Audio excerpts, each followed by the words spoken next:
فبصراحة اللي بيعملوا كهربا ده مش كهربا، ده كهربا الليبي. لا، اللي قدامي ده كهربا الليبي مش كهربا المصري. يا جماعة حد يقول لي ايه اللي كهربا بيعمل في الدوري الليبي ده؟ هو الكهربا كانت عندنا ما بتشحنش، احنا ما كناش بنشحن الكارت عندنا في النادي الاهلي، ولما راح هناك جاب له محول كهربا. ايه اللي حصل؟ ده كهربا بتاعنا؟ هو راح هناك بيتغذى عظم، بيجيبوا له هناك عظم حيوانات وبيحطوا في ركبه. ده الكهربا ده كان بيقع عندنا بيقع بالكوره عندنا. يعني اخر ماتشات الكهربا عندنا كان بيتكافئ على وشه وهو بالكوره.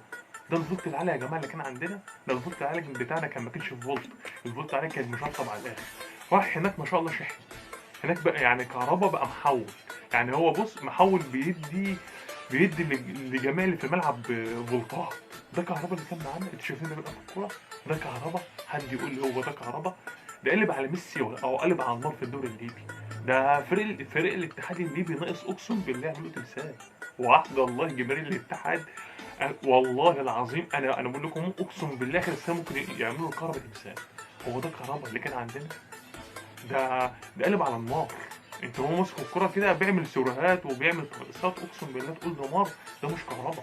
حد هيقول له الضهر ضعيف، الضهر مش ضعيف. بص يا ابني، كهربا بالمستوى اللي كان بيلعب معاه في النادي الاهلي في اخر مطوشه ما كانش ينفع حتى درجه تانيه. فبصراحه ربنا اللي شايفه اللي بعمله كهربا ده، يعني شابوه للبطل العافيه. كهربا يا جماعه حاله نفسيه.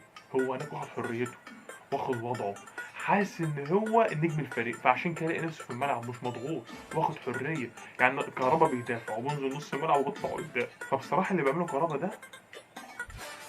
ده مش كهربا، ده كهربا الليبي. اللي قدامي ده كهربا الليبي مش كهربا المصري.